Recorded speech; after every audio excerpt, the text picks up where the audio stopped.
Good morning and welcome to Arkansas Children's. I am Rebecca Brockman, joined by Lessa Payne. She is our Infant Mortality Prevention Coordinator with the Injury Prevention Center here at Arkansas Children's. And as you can see, we're in a different setting. We are in the safety zone in the Family Resource Center on the first floor at Arkansas Children's. And this space is open to the public to educate you on how to take care of you and your family in spaces in your home. So if you joined us last Friday, this is part of a series, our Safety Baby series. This is a second Facebook episode in the series. The first one, last week we talked about the period of purple crying and shaken baby syndrome. This week we are talking about safe sleep, as you can tell. And so we're glad that you came back to join us. Please share this video with new parents. This is really good information that can keep their baby safe. So first of all, Lessa, let's start with, first of all, this is part of our safety baby showers that you do here. Tell us a little bit about that, and then let's talk about safe sleep. So yes, we have safety baby showers. We have them once a month on a Friday at 1:30. So the first Friday of the month. So we cover all kinds of topics, safe sleep, and it's wonderful information. We'd love for you to come. We actually have one this Saturday at 1:30 here in the Safety Zone or the Family Resource Center. So come and join us. We're going to have some fun door prizes, we're going to have some snacks, and we're going to learn some good education about keeping your baby safe. Excellent. So we are in front of a crib that has a baby. It is not a real baby, with some items in the crib. So first, let's talk about some of the basics of safe sleep. What are those? So the ABCs of safe sleep are: A stands for alone. The baby needs to be alone in the crib. That means no siblings, no pets, no parents, nothing, just the baby, and on their back. So things have changed. We have new recommendations that babies are safer if they sleep on their back. They're less likely to suffocate or choke. And C stands for a crib, and that crib needs to be uncluttered. And as you can tell, this is not safe sleep environment, but we're going to fix that in just a few minutes for you.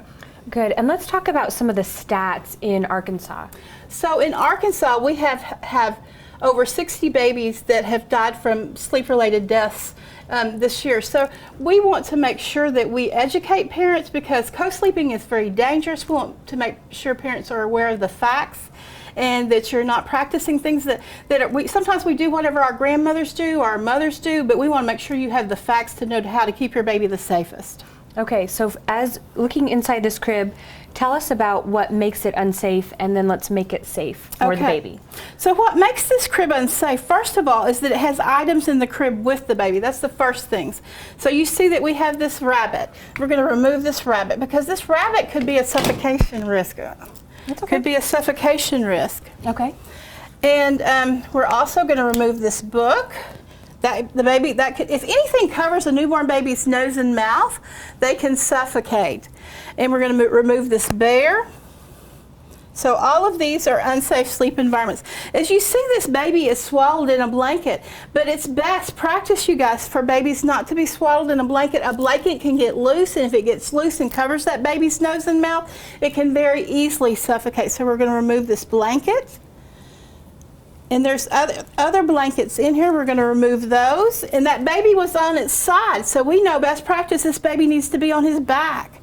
We're going to remove this hat, because babies don't need to sleep in hats because hats hold heat in. And we're going to remove this bib because it could be a choking hazard. So as you can see, we've took this baby out, and this baby now is in a safe sleep sack. That's what this is a safe sleep sack. I'm going to hold the baby up and let you see the baby. He's in a safe sleep sack, and now we're going to lay him flat in the bed. And there, now he is in a safe sleep environment. This is very safe. There's not anything in this crib, and he is in the sleep sack, and the sleep sack can't get loose. As long he can stay in a sleep sack swaddled until he shows signs of rolling over. Okay. Once he shows signs of rolling over, you should not swaddle him with his arms in, because he could get trapped. Okay. And I know sometimes new parents think they need to keep the baby warm with lots of blankets, but the sleep sack will do the job. Exactly. So the rule of thumb is that you can put the baby in one more layer of clothing than what you have on, but never more than one more layer, because babies don't cool off like we do. If you dress them too warm, then it's a risk for SIDS, so we don't want to dress them too warm. Okay. If you're just now joining us, we are live in the safety zone at Arkansas Children's. It's on our first floor of our hospital in Little Rock. We're talking with Lessa Payne about safe sleep. What should new parents have before they bring baby home to make sure they have a safe sleep environment in their home? Well, first of all, they need that safe sleep environment. So they need to either have a baby bed, they need to have either a pack and play or a bassinet. And we at Children's, we give parents pack and plays that have built-in bassinets. And so you also need to use the kind of fitted sheet that comes with that. And then it's best practice if you put your baby in a sleep sack and don't swaddle them with blankets, because like I said, a blanket can get loose.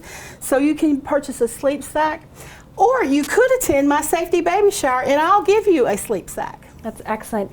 What, so this makes sense when you're at home. Mm-hmm. You've done everything you can to keep your baby safe at home. What about educating grandparents, babysitters, and when the baby leaves the house to go somewhere else? It's very important to make sure that everyone is educated about safe sleep that's going to take care of your baby. Because if your baby is used to sleeping on their back and a grandparent puts them on their stomach, they're more likely to have an episode of SIDS or to have to suffocate. So you want to make sure that you educate your grandparents. This tool, and you would get this book also in the safety baby shower, and this tool has do's and don'ts on the back, you guys. It's wonderful. It's so self-explanatory. It's like, do this, don't do that as far as safe sleep is concerned. And it talks about protective factors and risk factors, so it's a great education tool.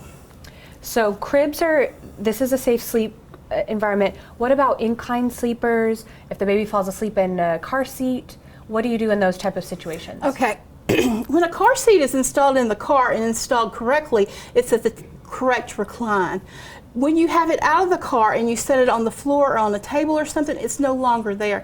And the heaviest part of a child is their head. Mm-hmm. And what happens is their head can fall forward and cut off the air supply. Mm-hmm. And that happens the same with these inclined sleepers.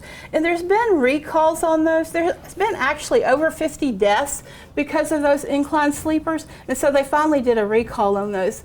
And even Amazon and some other places are starting to do recalls, which is wonderful because it is a risk for babies to sleep on. Babies need to sleep on a firm, flat surface, just covered by a fitted sheet.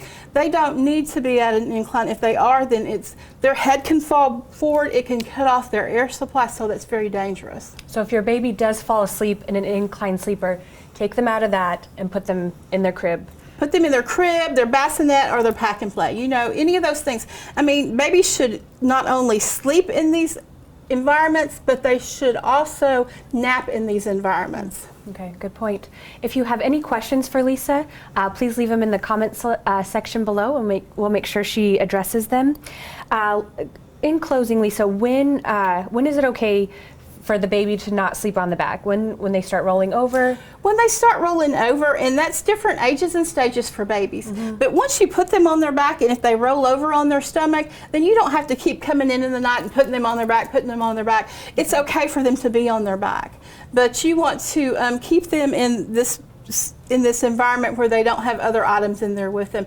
And when we look up until that 1 year of age, so at least until that first year of life, okay? So today we talked about the ABCs of sleep, really simple to remember: alone, on their back, in a crib. So Lessa, thank you for this important advice. Please share with new parents, and please join Lessa at her safety baby shower either tomorrow or the first Friday of the month. Lessa, who should they call for more info? So if you would love to register, I'd love for you to call 501-364-3400. You can call and you can register for safety baby showers. You can get all the information that you need to attend. And thank you so much. I hope to see you Saturday. Good, and thank you for watching.